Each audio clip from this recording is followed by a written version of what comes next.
On this edition of Early Look, I'm going to be previewing the featherweight fight taking place at UFC Freedom Fights 250, aka the White House, between Diego Lopez and Steve Garcia. This is going to be an awesome fight. My name is James Lynch. If you've never watched a show before, I'm going to go through a bunch of different things, and then at the end, I'm going to give you my prediction for this fight. After you're done watching this video, head over to the comment section. Let me know your prediction for this fight, one of the best ones on this card. And like we normally do on this show, let's do a quick tale of the tape between these two. You got Diego Lopez, 27-8, 19-5 for Mean Machine Steve Garcia, 31-34, a little bit of an age, well, not an age gap, just a little bit of an age difference there. 5'11 to 6 feet tall, 72.5 to 75. So Steve Garcia going to be taller, a little bit longer, but he's also a couple of years older here. Let's start first, though, with the former title challenger, Diego Lopez, as he looks to rebound from his loss against Alexander Volkanovski. Again, this is a 3-round fight, so not going to need those extra rounds in this one.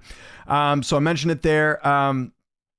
Diego Lopez, you can see there, 31 years old, 27-6 record. He's got 11 knockouts, 12 submissions, and 4 decisions. Currently ranked number 2 in the featherweight division. He is 31 years old, 5'11 with a 72.5-inch reach. He'll be 3 years younger than Steve Garcia. He's a BJJ black belt. Trains a bit in Vegas, trains a little bit in Oklahoma at the Stillwater, doing the wrestling out there in Oklahoma. He's got fight of the night 4 times against Movsar Evloev, 2 times against Alex Volkanovski and John Silva. He's got performance of the night 3 times against Gavin Tucker, Pat Sabatini, and also John Silva. He did not have an amateur debut, went straight to the pros way back in September of 2012, made that UFC debut way back in, where was it here? May of 2023 in a pretty good fight there with Movsar Evloev. He's 6-3 in the UFC. He's got 4 stoppage victories, some notable wins. Actually, I think that math's off. Hold on. 1, 2, 3, 4, 5. Yeah. Oh, yeah. No, it's true. 6-3 in the UFC, 4 stoppage victories. Some notable wins include Sodiq Yusuff, who was ranked at one point. Dan Ige was ranked at one point. Brian Ortega was ranked at one point. And of course, John Silva. His losses include a short notice loss against Movsar Evloev. And then he's only lost 2 times to Alexander Volkanovski. Wasn't able to get that done in his last fight, which was back in January. Lost a decision in that one, and also lost a decision the first time to Volk as well. Hasn't had any real close fights. I think these were all decisive, all the fights that did go the distance, and he hasn't really had any major layoffs. One of the more active fighters here, if you look at when he made his debut in 2023, fought 3 times that year, fought 3 times in 2024, fought twice in 2025, and this will be his second fight of 2026. Let's go have a look at his stats. So you can see Diego Lopez, significant strikes landed per minute is 3.83. His striking accuracy is at 47%. Striking defense is at 45%. That's a bit low, which is interesting. So something to keep in mind against a pretty heavy-handed guy here in Steve Garcia. 0.88 takedown average, takedown accuracy is at 50%. His takedown defense is at 68%. Doubt Garcia is going to be shooting any takedowns in this one. So that's everything you need to know about Diego Lopez in this fight. Let's have a closer look at his opponent, the Mean Machine, Steve Garcia. So you see it there. What a profile photo. 33 years old, going to be 34 by the time this fight takes place. He's 6 feet tall with a 75-inch reach. He'll have a 1-inch height and 2.5-inch reach advantage. Currently ranked number 9 in the featherweight division. Trains at a Jackson Wink MMA. He's got performance of the night 4 times against Chase Hooper, Seungwoo Choi, Kyle Nelson, and David Onama. He's tied for 4th most consecutive knockouts in UFC history at 5. He's tied with Dan Ige, Doohoo Choi for 5th most knockouts in UFC featherweight division history. Made his amateur debut way back in August of 2009. Made that pro debut in April of 2013. I forgot he was on Contender Series, beat Desmond Torres, missed weight in that fight, came in at, which was a bantamweight fight, which is crazy to think, because obviously he's at featherweight now. And then beat Chepe Mariscal, who's in the UFC now, and then had a short notice, I think, fight against Luis Pena, which he ended up losing in his debut. So that's kind of interesting. So made that UFC debut in February of 2020. So he's actually been in the UFC longer than Lopez has. He is 8-2 in the UFC. He's got 7 stoppage victories. Only got 2 notable wins, though. The only notable wins we can mention here, maybe you can actually, you know what? I'll put Costa on there as a notable win. Is Costa ranked now? Let me see. He is. Okay, so I'll add an extra one in there. So he's got 3 notable wins: Costa, Cater, and Onama. Of course, getting Cater a little bit older, but that's going to happen. He doesn't have any notable losses. He lost to Luis Pena, who's not in the UFC anymore, and Machete. I don't know if he's in the UFC. I think he is. Yeah, he hasn't fought since August, so I think he's still in the UFC, but he is coming off a couple losses. So, yeah, those are his notable losses. Going into this fight, he will have a 225-day layoff, not very long at all. Last fought in November, so Garcia has been pretty active. Hasn't had any major injuries or any major close fights. Garcia's only gone the distance, I think, once in his UFC career, twice in his UFC career. Cater, which he almost finished, and then his debut, which he lost to Luis Pena. And I feel like that fight might have been a bad decision. Let me go have a quick look at that. Did he? I was like looking back at MMA decisions. That Luis Pena fight Was that controversial? I was trying to remember. Pena defeats Garcia. Was it unanimous? Should it have been unanimous? Okay, yeah, it was 30-27. Never mind then. I don't know. For some reason, I had it in my head that maybe that was a bad decision, but it wasn't. So there you go. Let's look at Garcia's stats here. Coming in, strike counts higher. So look at this, 5.39 compared to 3.83 for Diego Lopez. So he does have him there.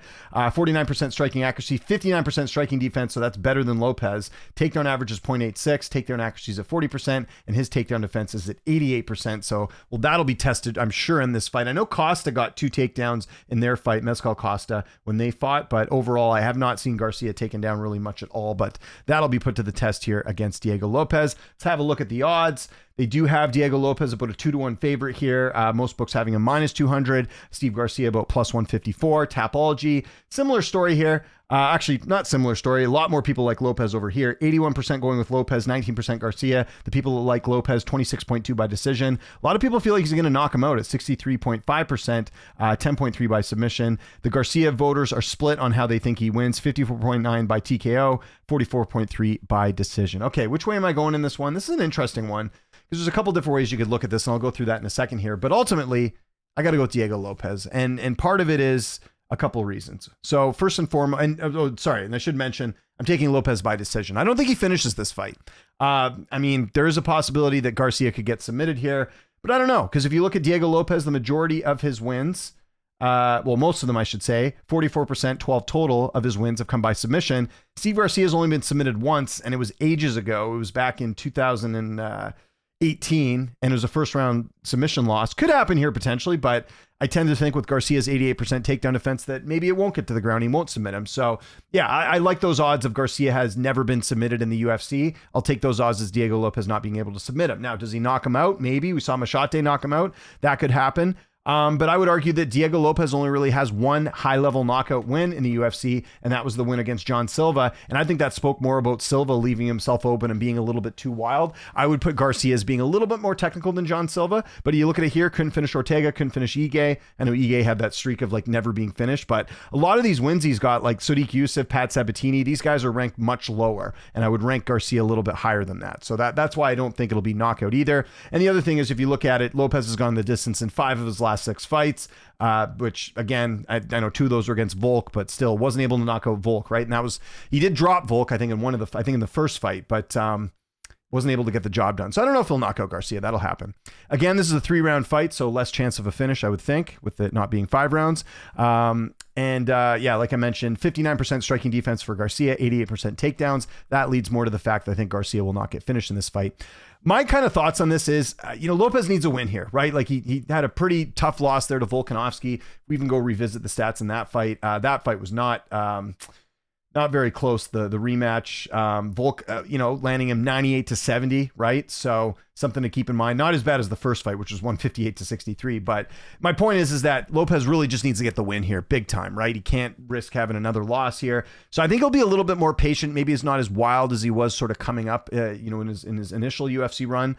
Again, he's got to be worried about Steve Garcia's power. Steve Garcia could knock him out. That was a scenario that ran through my head in this fight because he has been on quite the streak here. He knocked out David Onama in the first round, and I don't know if many people thought that was going to happen, although Onama had been finished before. But we do see, and he knocked out Costa, which has aged quite well. So he's got some good power for the division for sure. But I feel like Lopez has kind of already fought this version of a power striker in John Silva and passed that test. But I don't expect the fight to be that wild like that fight did. Now, the thing with Garcia, aside from the fact he's a little bit older, it's also the fact he doesn't really have a lot of good wins. Like I said, Costa, I'll give him that one. Kattar was a bit older when he fought him, and he almost finished him in that fight, but Kattar's 37. And then David Onama, I don't know what to make of Onama at this point. Like he is, he hasn't actually fought since that loss anyways, which was back in November. Not really sure what's going on with him.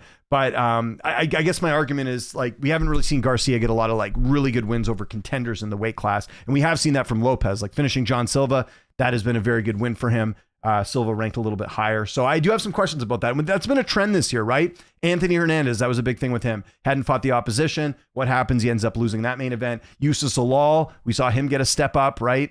Ends up not going well. I could see a similar thing happening here with Garcia, where I think the opposition of not fighting the best opposition is going to catch up to him here. So yeah, I'm going Diego Lopez by decision. Might be, I think, a pick that most people are going with based off the odds, but I do like him here.